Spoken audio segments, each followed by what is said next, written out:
So, Good and Evil pre-orders are open, so I thought I'd take a break from uploading music to make a more commentary kind of video about all the different types of variants and my basic kind of thoughts on the release and what's included.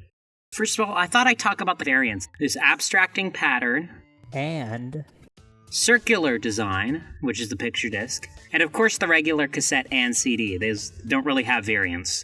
First, I might as well talk about the vinyl variants. I'll be honest, I get that the band are more protective of Good and Evil than Marvin's, but I feel like the general design of these are a little disappointing. The first two patterns are a bit too similar, and that kind of makes me less impressed in terms of variants, because Marvin's had a lot of colorful variants.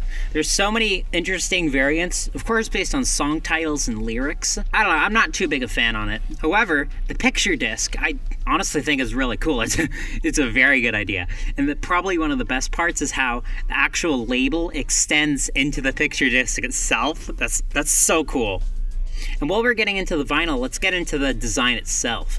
Of course, the label is the textless version of the Good and Evil cover.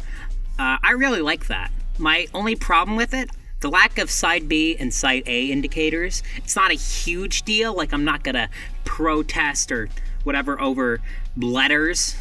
Everybody who's buying these on vinyl already has listened to the album, so it's not like a huge deal in terms of experience, but I'm sure a lot of people would prefer to know, like, oh, which side starts with Never Meant to Know, because, you know, banger track, epic track. But I feel like it'll lead to a lot of awkward situations of somebody having to flip over the disc after being like, oh, this is on side B, I want to listen to it the way it was intended to be formatted. But again, that's probably just a nitpick. It also comes with a poster, which I don't think it's been revealed yet, at least at the time of recording. It is 11:21 p.m. EST, so the cassette, I want to talk about the cassette a little teeny bit.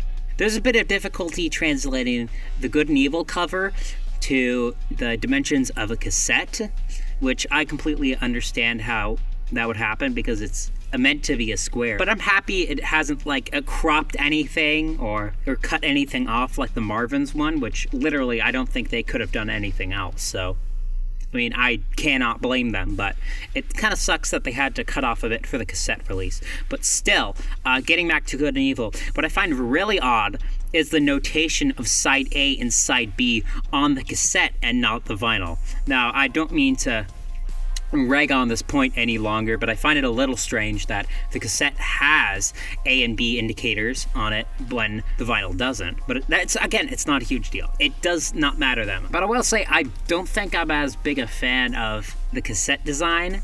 You know, it works. I don't think the Marvin's cassette design was that good either, honestly. But I don't know, maybe it's just nitpicking. I guess they didn't have much other art to use for the front and back of the cassette. Also, this is a mock-up anyways, maybe it'll look a little better. But yeah, that's pretty much it in terms of the cassette. Lastly, we move on to the CD, which I think the CD looks very good. Of course, it uses the same design as the label, but it's switched up a little differently. Of course, the inner little rim part of it is black, but then as it transitions to the actual part of the disc, it's all white, which I think is a really cool design. Next, we'll move on to the actual contents themselves. Every format, except for vinyl, has, of course, the standard Good and Evil track list, Never Meant to Know, To Fate of the Stars, plus their 2009 single, The Light and Night, which I think is a really good addition because this will be the first time it's available in lossless audio. So not MP3, not OGG, not whatever weird format people have had it in before. WAV, FLAC, and on vinyl. I find that really cool that Light and Night is finally going to have a lossless release. However, as I'm sure many people have mentioned before, it is a bit disappointing that stuff like Club Can't Handle Me, Nathan Naymark, I've even seen people argue about Smile Like You Mean It. However, the band themselves didn't want to include stuff like Club Can't Handle Me or Nathan Naymark on this release because of course, they care more about Good and Evil. I don't think they hate those tracks, it's just they didn't want to include them. I can respect the decision, though, while not being the hugest fan of it. I would have preferred Club Can't Handle Me and Nathan Naymark to be on there, but I'm not pissing and shitting about it. And finally, the third and second to last thing I'm going to be talking about, the single. I kept thinking it was an EP, but it is a single. Doy. But yes, the single is called Turn the Lights Off, and it'll include Turn the Lights Off on the A side, and on the B side it includes Light and Night for, of course, its first vinyl release. And I really like the art on this. It was drawn by Drew Mokris. I love how much it's inspired by Turn the Lights Off video with the kids sleeping in the bed. And honestly, I feel like these variants for the Turn the Lights Off single are a bit more varied than what we actually got with Good and Evil. Of course, we had the first disc, Lights On, which I believe is a glow-in-the-dark disc, which I think is a really good idea. And the second is called Lights Off, which obviously it is blackness.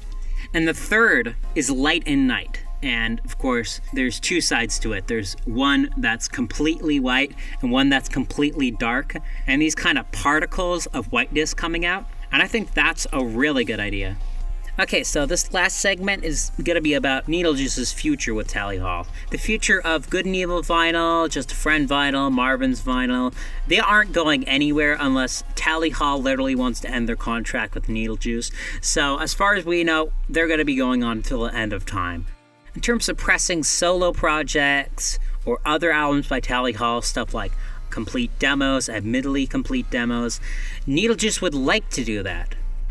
That being said, basically if Marvin's does well, it did well in my opinion. And if Good and Evil does well, I'm sure it'll do well. Then we're going to be seeing hopefully more releases and more solo projects released on Needlejuice. Of course, it'll be nothing like Tally Hall Reunion 2022 Real. But it'll be cool to have stuff like Not a Trampoline on vinyl if this does well. And also the second factor, which is if they want to do that. If they don't want to press what other projects like Sketches or Not a Trampoline, that's completely fine. So that's pretty much everything about the Good and Evil release, in my opinion. So hopefully I will make more of these. Goodbye for now.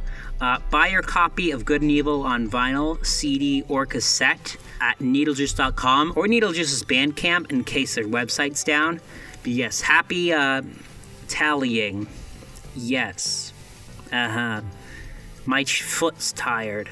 Bye.